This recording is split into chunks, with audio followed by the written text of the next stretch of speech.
has a lot of Asian style techniques, a lot of Eastern style, and I concentrate mostly on European and German style, so you're going to get a lot of information from both techniques.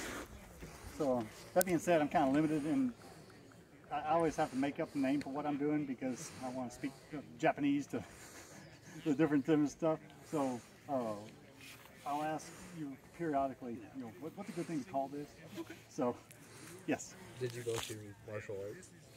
I do. Yeah, my style is mainly for the pole stuff. It comes from a Japanese style called Kukushinru. Okay. And I do, so I fought Amp Guard and SCA, and then I also do quite a bit of HEMA, Historical European Martial Arts, so I've actually read the Fecht book and De Libri, Italian longsword fighting. Great. Okay. so what amazes me is having, you know, kind of come up originally learning, you know, spear stuff outside of Amp Guard as a martial art, and then coming into Amp Guard and meeting people who learned it from the European stuff. It is so similar. I'm like, are you kidding me? Effective is effective, right? Effective is effective. There's only so many ways to kill somebody with a stick. Yeah, and you were talking about spear being a primary weapon. Who was it referred to as the king of weapons? Who referred to it as Yeah. the king of weapons? I think that was Axgar, actually. No, it was just historical. Historical. Axgar didn't invent that. He picked that up off somebody. I've read it in a history book somewhere. But that's the truth. If I'm going to, you know, go into a battle, do I want something that I've got to be this close to the guy with, or something to be, you know, give me a little bit of. So historically, spears were things people learned first. They're not as fun sometimes to learn first because there's a whole lot of. That's not fun to learn. It's kind of boring to learn. Man, is that important to getting your technique right. So people tend to skip that sort of thing and move on to the fun stuff like Florentine, whatever. I'm going to try not to make this boring, but one of the things that I like to emphasize are basics are basics. We went to Anatole's orientation this morning. What footwork did we talk about? L stance. L stance. What weapon were we using in L stance? Single sword. Single sword. You're going to see a whole bunch of L stance for these polearms today. Footwork is footwork. It doesn't matter if you got a single sword or if you have a pole. The same front foot pointed toward your opponent, back foot in a position where your hips are open, lateral movement, forward movement, all that's the same. That doesn't change because you got a different weapon in your hands. And so keeping that in mind as we go throughout the class, you know, if you start pay attention to footwork, pay attention to footwork. Try to remember what we talked about in the orientation class, and that'll kind of key you into what we're looking at today. I like to actually, before I start off on more of the advanced stuff, I like to go over just a brief recap of the fundamentals for people who weren't in any of the basic classes. Did anybody take one of the basic pole classes? You did? Not at this camp, no. But you have before? Okay. Okay, so like he said, these are terms and terminologies that I picked up from the German style. It might have a different name from him. You might have heard it from a different name, and if you've heard it from a different name, that's fine. But this is just stuff that I picked up over my time using a spear. But generally, you're going to want to be in your L stance. Fundamental footwork right here. Shoulder width apart, just like in fencing or in short sword. You want your front foot pointed towards your opponent, and you want your back foot perpendicular, so that you can push that off and use your knees and your hips. So everybody grab a pole and let's do that. Yeah. Okay.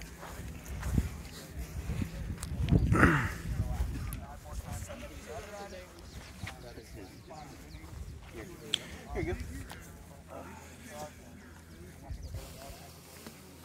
Create some space, guys. All right, we'll get a little fundamental recap here on that.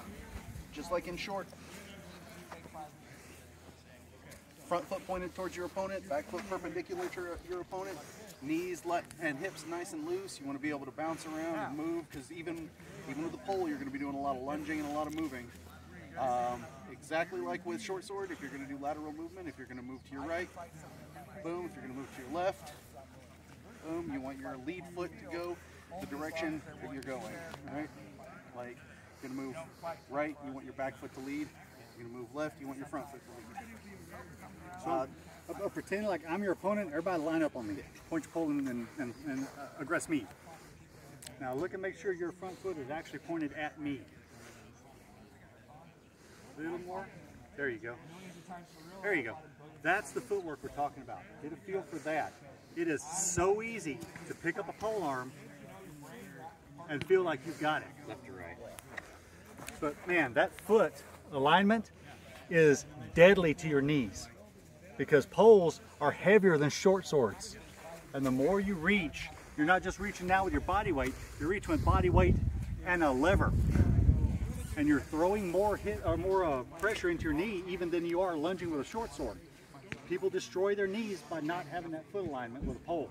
So that's actually a point of safety, is if this is your body mechanic that you're used to, get it out of your system because this is not going to last forever. That will eventually get you. Yes. I would like to add one point. Generally, you want your toe pointed at what your target is or where you're stepping. Yes. If you're going to step in a direction, point your toe, orient your knee in that direction so you don't step laterally and then blow your knee out sideways. Right. The knee goes the direction the toe is pointed. Yep. Basically. So whatever direction your movement is, either at the opponent or a direction of movement, if I have to go that way, I'll turn that way and then reorient if need be. But don't don't have crooked toes when you're fighting with a polearm. It's a bad combination. Okay, go ahead. All right, fundamentals part 2. There's 2 different kinds of grips that you use normally when you're using a polearm. You've got your over-under, like that, or a shovel grip. Then you've got your double over or an oar grip. Anybody here ever been in a kayak or a canoe? Just like that. If you can fulcrum like you're doing an oar, you're in proper oar grip. You want your hands about shoulders width apart for both, and then you can spread them out or change them up from there. But as a standard part of your grip, you want them about shoulders width apart. All right? So this the shovel grip, Point your toe at your opponent. depending on the weight of your polearm, that may be what you're stuck with. Oar grip is not good for a heavy pole. The shovel grip is also sometimes referred to as a pike grip. You got the 20-footers. This is how you're using it. You're not using a 20-foot pole like this because you don't have the stability on that tip. This supports that heavy tip. So if you've got one of those big pole vault poles, with a nice big shield crushing tip, this is what you better get used to because this is your hand position for that. The lighter your pole, the more options you have. So once you get down to a speed pole, you can do whatever. But the heavier poles, understand that the weight will start necessitating this shovel grip just because of the dynamics of your weapon. All right. And the last part of the fundamentals that we're going to do a recap on, for the German style, I'll go through the German names, but you've got 3 basic guards, and that's going to be vom Tak, your roof, straight up, 15-degree angle. This is where your murder strikes come from and all of your real aggressive chopping. Then you've got your ox straight out. You want your hand you want your pommel about a fist's width away from your back hip. And you want your hand right on your pommel. That way you can use your ox to control range. You have your horns so you can control people around you as well. All right, and then you have your plow, which is like this. And this is for a lot of sweeping lower and controlling people's movement. Like if you want people on the flanks to not move towards you, threaten those legs with your plow, or if you need, go ahead. How do you normally hold your pole as far as the 2 grips? Like that. So if you're going into plow, oh, okay. When you switch to plow, I saw you switch double over. So yes. Making sure there's for that or not. So when I'm in ox, usually I'll switch up my hands either between shovel or oar, and just depending on what I'm feeling at the moment or the shot that I have in mind that I'm going to throw. But if I'm going into plow, I will almost always go into oar, because if you go into shovel and you twist your wrist back like this and someone hits that, you're going to get pretty hurt pretty quick. So Generally, when we're switching between shovel or oar, it's going to determine what kind of strikes we're looking to do. Oar is better for powerful slashes and stuff and sweeping motions like hooking, and shovel is generally better for long thrusts and more tip control. Okay. That's basically the 3 guards that we cover in basic. Is your roof, your ox, and your plow. And they all have different things that you can do with them, but we covered that in the basic class, so this is just our fundamentals recap. And we'll get more into some advanced stuff. Yes. So, advanced-wise, I apologize for those who haven't taken a basics class in Paul, because if you got a question, pause, okay? But I'm going to assume that what I'm saying is making sense, and keep going with it until somebody pauses me with a question. Okay, so first thing we're going to start looking at is this, you're in the oar grip, and what side do you hold it on? Am I going to be right hand forward? Am I going to be left hand forward? Depends on your feet. Depends on your feet. I'll switch feet with it, but how do I choose which one I want to do? What would determine Pick a weak one side. over the other? A board. A board? What about a board? Lining up on a board. You want to be on the opposite side because you get that hip, you get that, yeah. I have a board. I want to be, so if I'm this way, all of my good shots really just that leg, really. Right. Whereas if I'm like this, I can get that leg, I can get both, I can get hip, shoulder. So I can move this way, get it. If you run up and your shield opens up. Yes. So from that side, yes, but also if you're on this side, you can throw and distract that, or take a step. Yep. Show them the fulcrum with the backhand, being able to fulcrum it and wrap. So with your pole, if you're in oar, remember this is a fulcrum and a lever, right? Moving my back and front gives me a lot of different types of range and shots. You can throw wrap shots with a polearm. It's not, you don't have to throw just straight chops and stuff like that. Like if he's right there, incorporating your footwork and using your polearm as a lever, like normally if I'm just throwing a flat chop, like I'm not going to get anything. But if I take just a half a step, right, now he has to move his shield or I'm getting that hip. And you can throw a lot of scoops using that as a lever and incorporating a lot of footwork. Okay, we have a couple of shields here. Yeah, I got 2 punch shields over there anybody can use. What we're going to do is grab partners.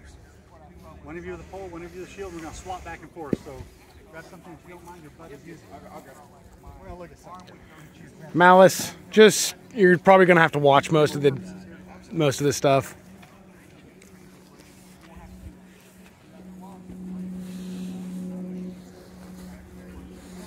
I'm going to film over your side.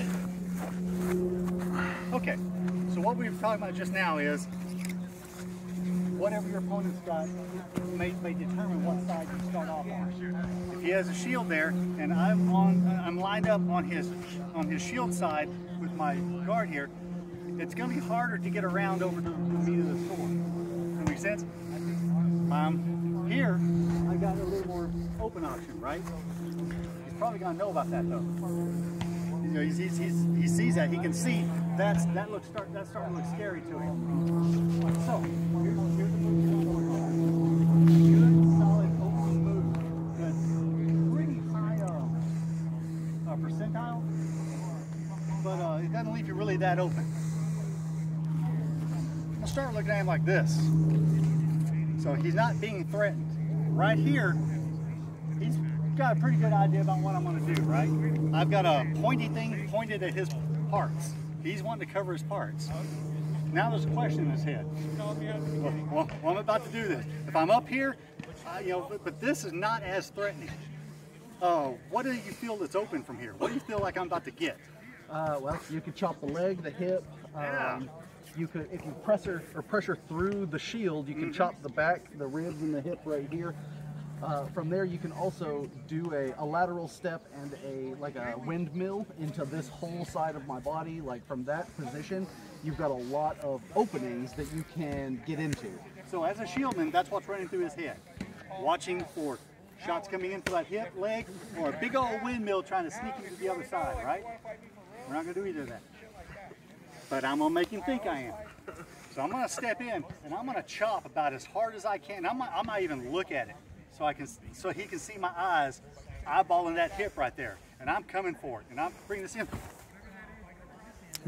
Stop thrust. Pull thrust. Slip step. That's what I call it. Slip step? So Yeah. here's the way Nice. this works. I'm taking a big step forward and I'm bringing either from here or even from back here, I want him to see that the pole is over here. As I take this step forward, I swing in, and then I guide this thing just past his shield. I don't let it make contact. It's not a reach in, pull back, and then move. That's too slow. He's going to trace that and block it. You have to be really direct with it and just miss. And as soon as my pole hits my hip, that's where I stop.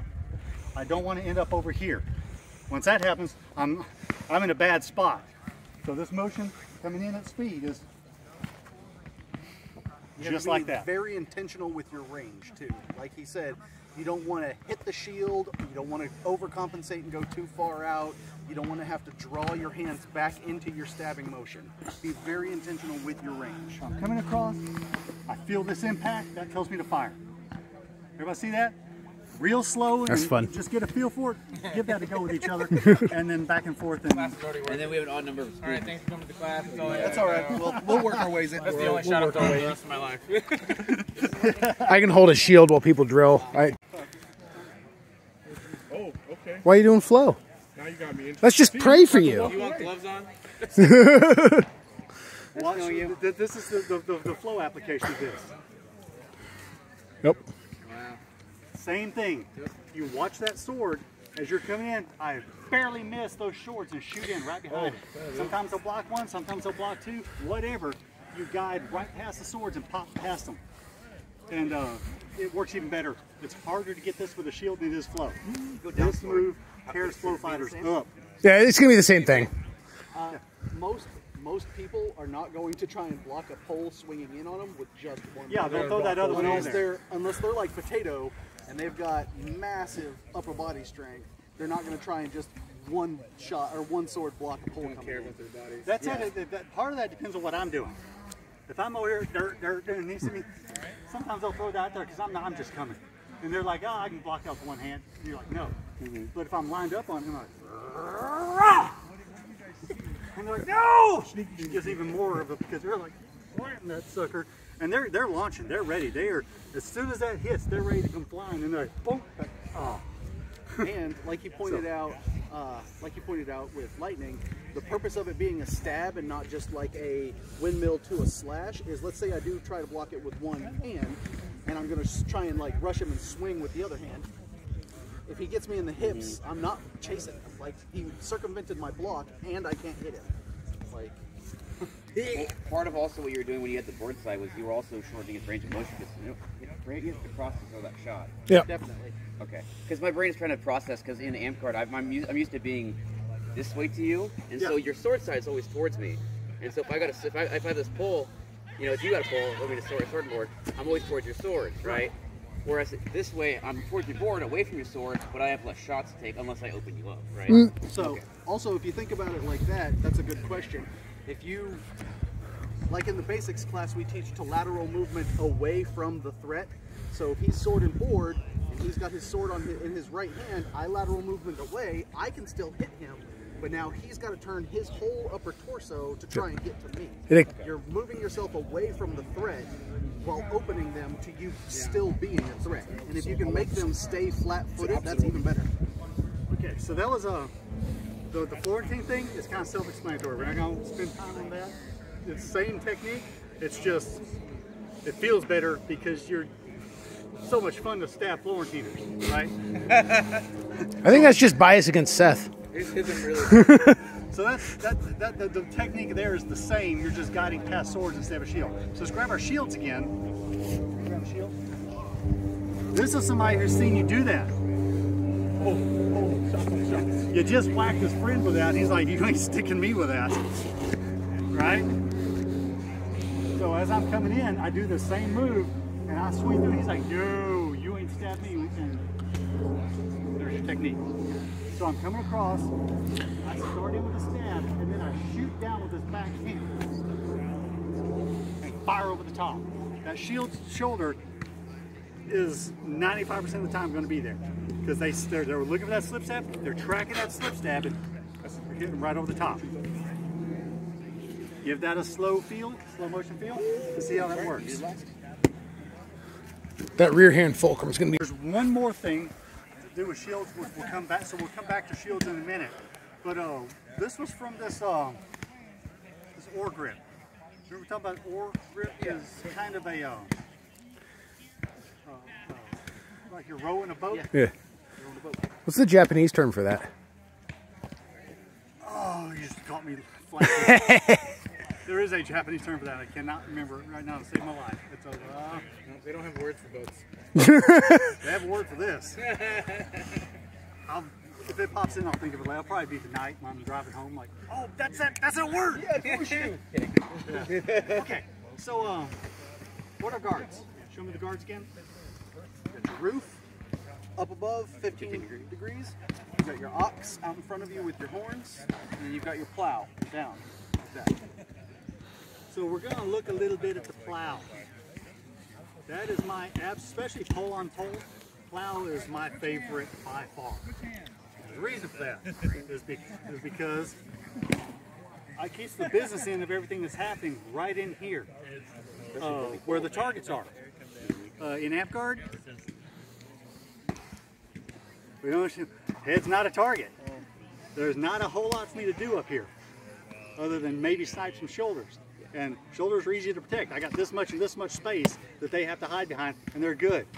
Down here, I got legs, I got hips, I got crotch, I got gut, all kinds of good stuff going on down there. You can start watching back into the plow. Yeah, Jesus, dig on. It's a safe, You want to come to a single pole? high productive place to keep your guard, just in general. There are reasons to have it up here. There are reasons to have it here.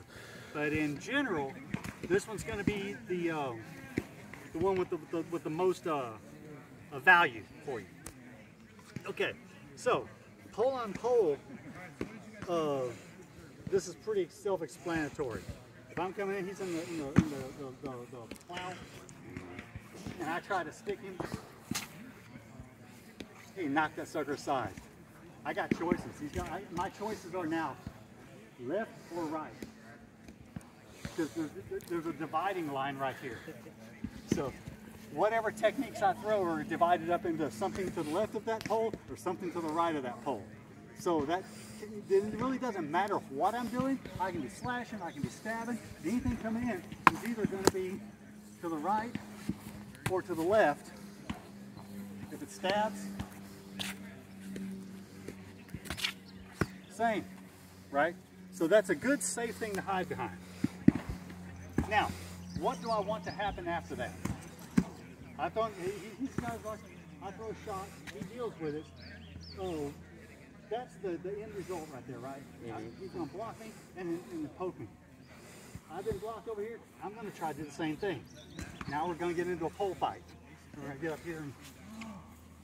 That's we got a hit dagger and he just stabbed. I generally try to avoid this.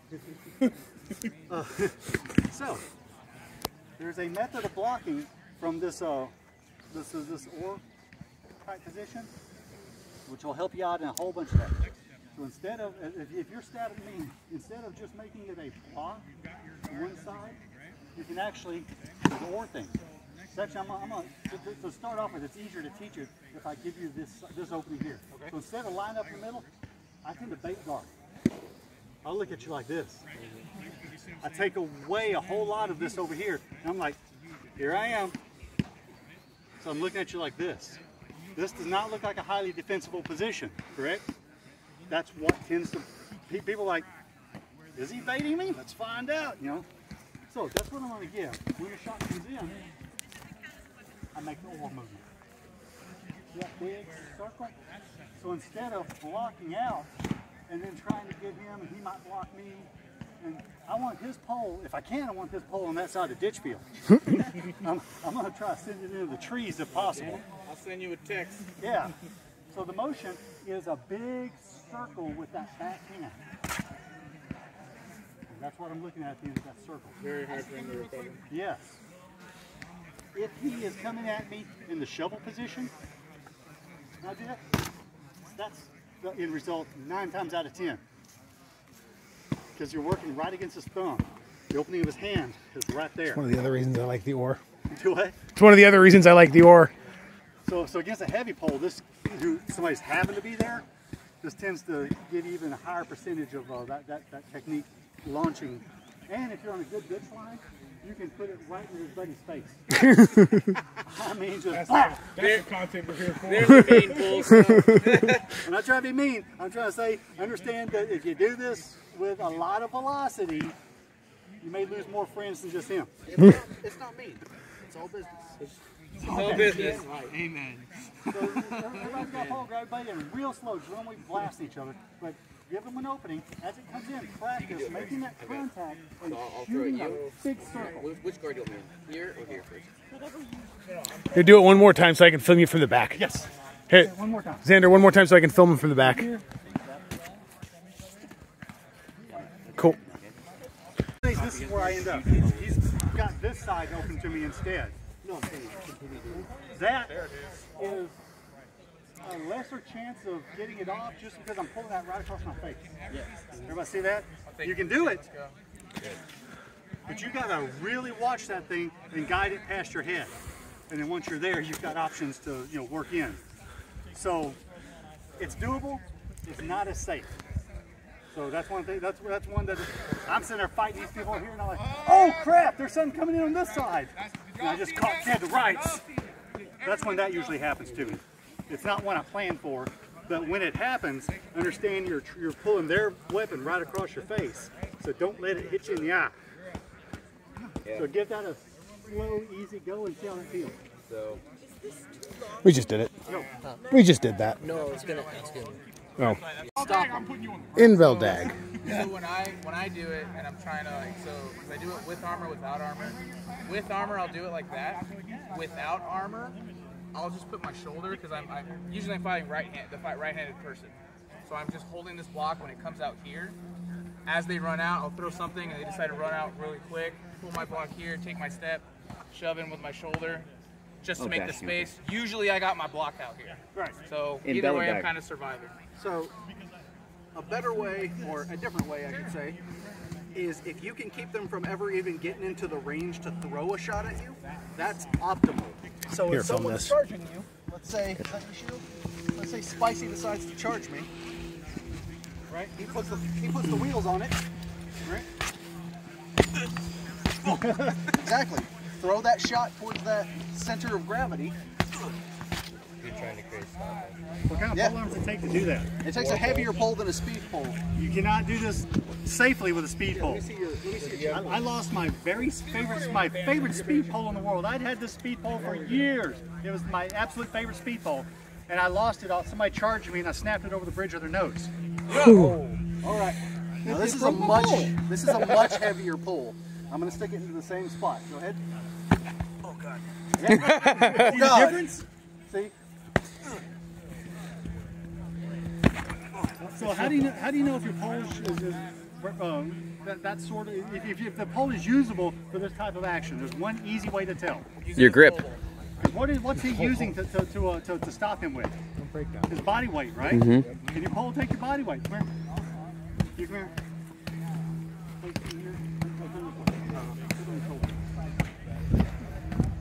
Can I? It's bending. Okay, this pole takes my body weight. I can use this pole in that manner. Yep. That's your question. If your pole can't hold your weight, I'm gonna dissociate now. You know when this part's over. Can't find two people to hold his body weight. The band shop might be able to hold I know it. you got to pull. We ain't got the people to hold him. I'm gonna dissociate. Oh, I see the cord. I didn't think I was gonna die this way. We just ain't got the people to test it. We ain't got the people to test it. that's the thing. If you're going to use your body weight to manipulate your opponents, make sure your pole can take your body weight. And speed poles are fine. Speed poles can't do that. Oh wait, you play Bell. Yes. Oh, you throw people. Yeah. Oh, you start. Oh, you initiate. I get to initiate the grapple. You're wearing armor. Okay. So amp card. Somebody's charging an amp card. What do you do? They come in and they come in. But I don't want to get knocked down. I don't want to break the rules of play by checking in the face and breaking my favorite speed pole over their nose. So what do? Back into the left. So he's coming in. I don't want to use the pole out there. I also don't want to get. So I'm going to tuck in. Oh God. Damn. That's not legal. I'm getting body on equipment. Your body's checking me. This is a safe way I'm getting Carter for that one. I'm getting banned. This is a safe way because this is not safe. This is Especially when Spicy's only 5 feet tall. this is no-go. I signed a waiver. This is somebody spitting chiclets out. Tucking in and letting this hit in to some place that's not gonna blast each other, but I've still got good structure. I'm still in my L stance. I think it's like because if you We should probably do the try to two-step run drill, like this, too. You're gonna take people left and But left right. you're taking people left and right, and you're also going to get bowled over and land on your back. I don't want to land on my back. Can you do the same thing with master strike? You could do the same thing with your shoulder, but I've got a pole in my hands. Yeah. To take that with my shoulder, I've got to try to get this out of the way somehow. Usually I ain't got time. I'm doing stuff, and all of a sudden you're on me. Like, oh crap, get off me. The fuck back, Spicy. That was me planting. Man. No, he was definitely like, That won't work at certain lands, but IO it'll work. Big man, stop Papa pushing Shadow me. told me. Papa Shadow's telling you that a way to not land in your butt if somebody is about to knock you down is to plant and let this take the hit rather than trying to take it on the pole or trying to get your pole out of the way and take it into the shoulder, your knee hyperextending. This is a safer way to take a large person's hit. It's not going to injure you as bad. I had somebody in Bell back when I played for 1 year. He tried to rush me over, and I just did this number. Oh shit! Threw him that way. You are a grappler. Okay. And we're going to get to that before this class is You over. could have run me over. You're going over. We're going to get to that before this is over. Oh, really? All right, It's cool. not illegal. And it's a safety In thing. Dag Bell. It's not illegal in Dag Bell. He fell himself. Pull him down on top It's of you. not the same thing as controlling. No. He Someone ran fell. at him. Someone ran at him, and he just did this before they touched him. That's what he did. My foot is sorry. I'm not kicking them off. My foot is resisting against their weight as they come over me. Because if I let them fall into me and they're wearing armor, all of this is going to be a potato peel. All right, this is just a grappling class now. Let's go. Anyway, cool. It's your fault I'm retiring a torch at Amcard. Okay. You must do gi jujitsu because you went into guard real quick. As a poleman, I don't want to get smashed into the dirt by somebody just plowing over me in armor and shield. Yes, sir. So that's what I'm saying here. I'm not busting him. This is not legal in Amcard. This is a whole lot more legal. Just taking the hit and pulling this in and letting this be what hits the impact. I'm not sticking an elbow out at them. I'm not trying to knock their teeth out. I'm letting that hit right here. That's what was hitting your shield. It wasn't my elbow point. It was straightforward. How do you deal with it was this? solid, wasn't it? Because I'm taking it into this L stance structure and letting that be the impact. Safer for everybody involved, I promise you. You know, they're not getting hurt. Where's it You're at? not Is it getting down hurt. here? It's just a bump. And then you'd be like, hey, dude, take these over rush you. I'll go get it in a minute. But that happens At the end of the class, I'll go get in it. polearm because people will chase poles. Because I want to know how to beat you They get past more the end like, efficient. I passed the tip! Ah! Plus, You gotta do something. What's the most common phrase? Run the pole. Run the pole. Okay, so now I got people running the pole. We are segueing straight into that. So people are running my dang pole. Everybody grab, each partner, one person grab a shield. All right, you're gonna run a pole, buddy. Don't you just chill out. I got you. Guard. Normally it's out here, this plow, as he comes in, especially if he's blocking feet, I'm ending up right here. What are my options? What can I do to this guy to not die? No, normally he's running. He's here. I can't go back as fast as most people go forward. What? We've already messed up. Lateral steps. Guard out. Push it out. Put your arms straight out. Yep. Push your arms straight out. That's what I do. Is take that lateral step and push that arm out. Bam. Make him throw a shot around the pole. Here's my problem with that. Is as soon as I've done this, 9 times out of 10, people will hit me in that shoulder. Yeah, they cross over. They whip over and bam. Whereas if I pull this in tight, they aim for this armpit, and that's what I'm looking for. Like, thank you. I just said the. So, pulling it out opens this, pulling it in opens this, and when that's in, I crank this in.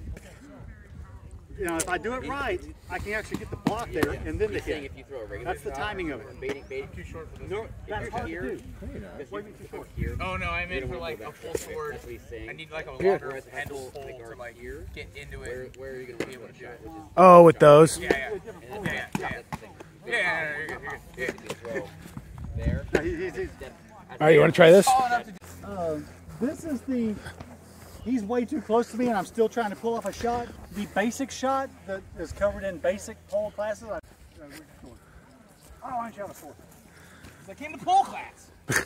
The basic shot is I'm out here and he sees that and they're just. Woo! That's the basic shot for this. That's one that's covered in the basic pole. Yeah.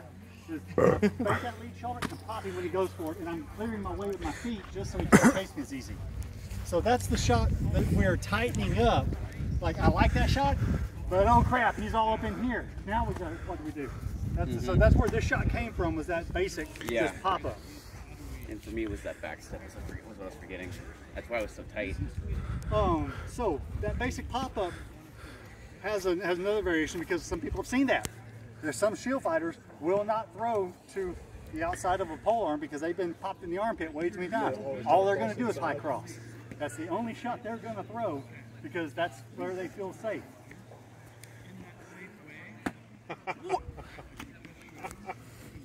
Same idea, but instead of coming in with it, I just bring this over. Your hand, Spicy. You weren't reaching far enough. If he was actually trying to hit my shoulder, I'd have got his arm. As it was, this little knuckly. It was just a soft. No. Okay. You didn't even hit my hand. It was just the force you hit the sword with into my elbow. Just wasn't healthy. So that's the motion there, where you're coming across here, as opposed to coming across here. If they're swinging. This video is going to be terrible. I'm trying to not get hit by that sword. The arm is gravy. And also not hitting me in the head. That being said, depending on how your pole is padded, sometimes he better be getting some good gloves. My boy. Because you can smash knuckles with this if you're not careful. So keep that in mind. We're all friends here. Let's not break each other's hands. We're not going to work too much on this. This is a basic move. But that's where this other move came from. Is I call it riding the edge of the board. And the way you do that is I'm shooting straight at the edge of the shield and just riding up it into the arm. The arm has to come out. Right, so I'm not targeting the arm, I'm targeting the edge of the shield. The arm is back there somewhere. Something I noticed about shield types is that the classic kite this would be easier against. Even though, because normally that leg shot is harder for us to get with the arm either. But that because it's straight up right here, that shot would be a lot more effective against that kite shield. Harder to miss. Harder to miss is a better way to put it. Okay, so a couple more advanced pole issues. We talked earlier about I'm out here in the shovel and somebody hits my pole and it flies off into space here. What do I do? Oh, that's a Do I want to stab him in the eye with your pommel? That's an option. You can poke them, you can kick them, you got all that good stuff. Moving around the pole, what you're talking about right there, is because they're coming. My pole knocks out of my hand and he's coming. That's my favorite guard right there. Exactly. over the top. Yeah. Basically it's a plow. I've lost my pole. Normally if that happens and I have time, wherever this hand, I know where my polearm is here. I go to the other hand and come back to my pole. That's what I do if I have time. Okay? If I don't have time, then I'll leave this and run. And just run under it. And let him have this to deal with. As he's chasing me, he can run after me, but he's got this in the way. I'll leave this between us as I get back over here. And now I'm back up into my shovel position. So you actually really don't need a partner for that. You can help. It helps with a partner. But get the idea, if you've got the pole out here, you're gonna, whichever, the backhand is the one that is usually still hanging on to. The front hand is the one that always disengages. So plant the pole, go under and turn like a dance partner, and come back up. Everybody get a feel for that. I will say, if you that was basic what we just did. Here's the advanced version. Can you shoot for a target? I'm lined up on it. You're a little bit too far away. I'm not reaching. So one thing I can do is loosen my grip and throw the pole into that one-handed shot, catch it back here. You there?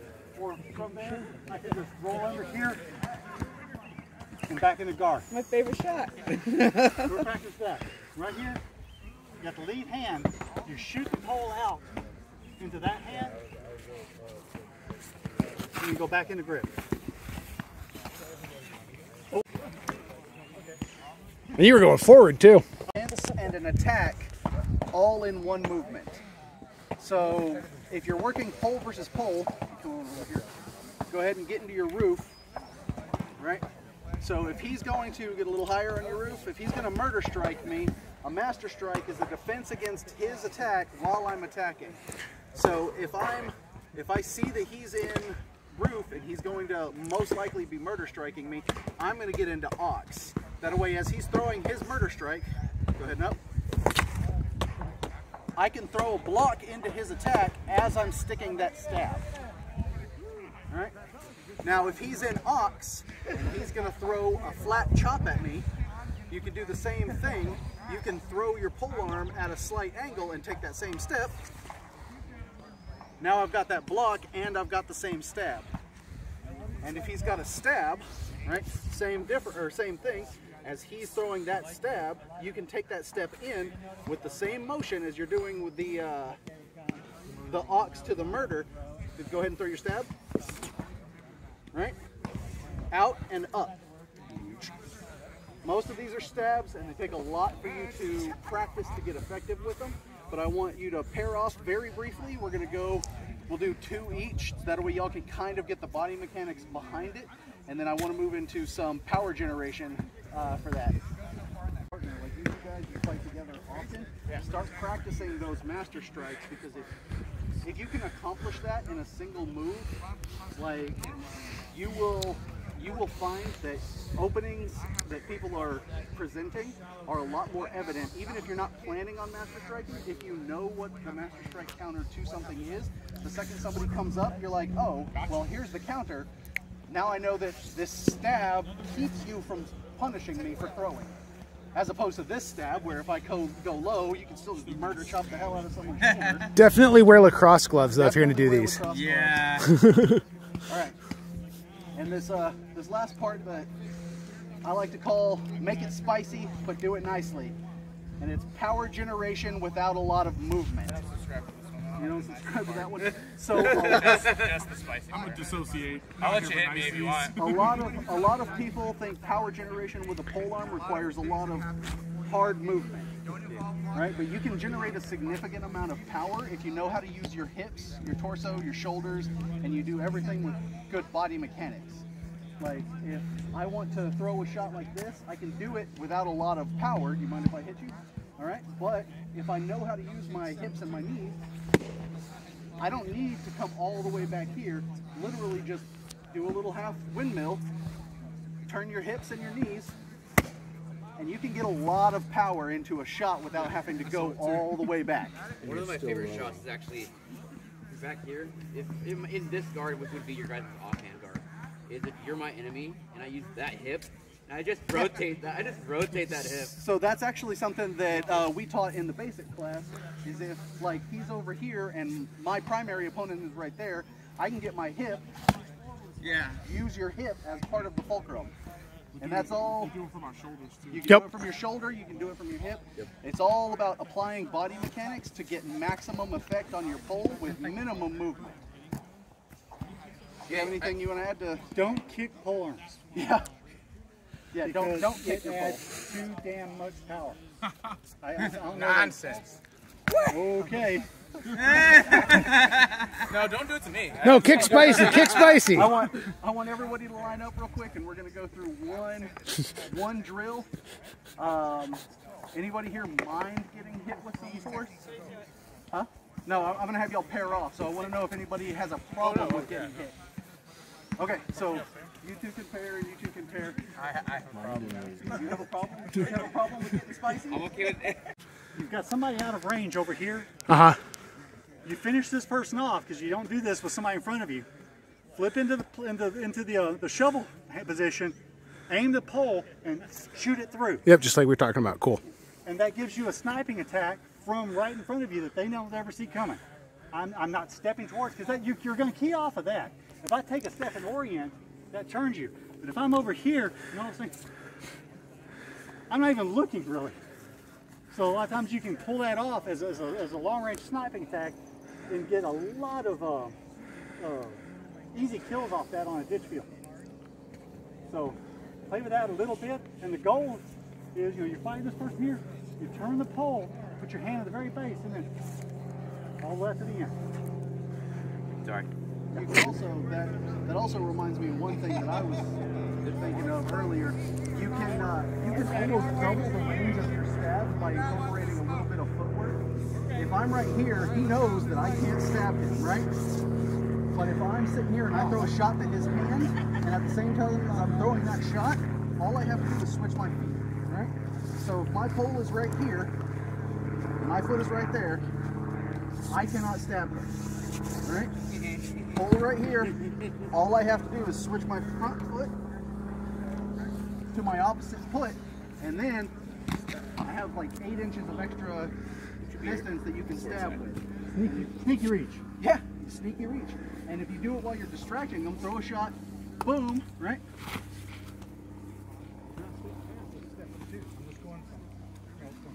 Cool. Yeah. Yeah. So from right there, stab. That's fine. Right? All right, now put your pole arm right in front of your foot. Put your pommel of your pole, no, put the pommel of your foot right in front of your foot. Yep. Now change feet. All right, now stab and touch my hand. No, nope. You just changed feet. You changed feet. Yeah, see what? Now One's change crossing feet. your body, one's not. Yeah. Body mechanics. Your Down, I'm gonna trail it. As I fall my own ass, I'm gonna trail the pole and let it drag behind me so I can come back up. That being said, if I'm all up in the middle of a, if you and me are here,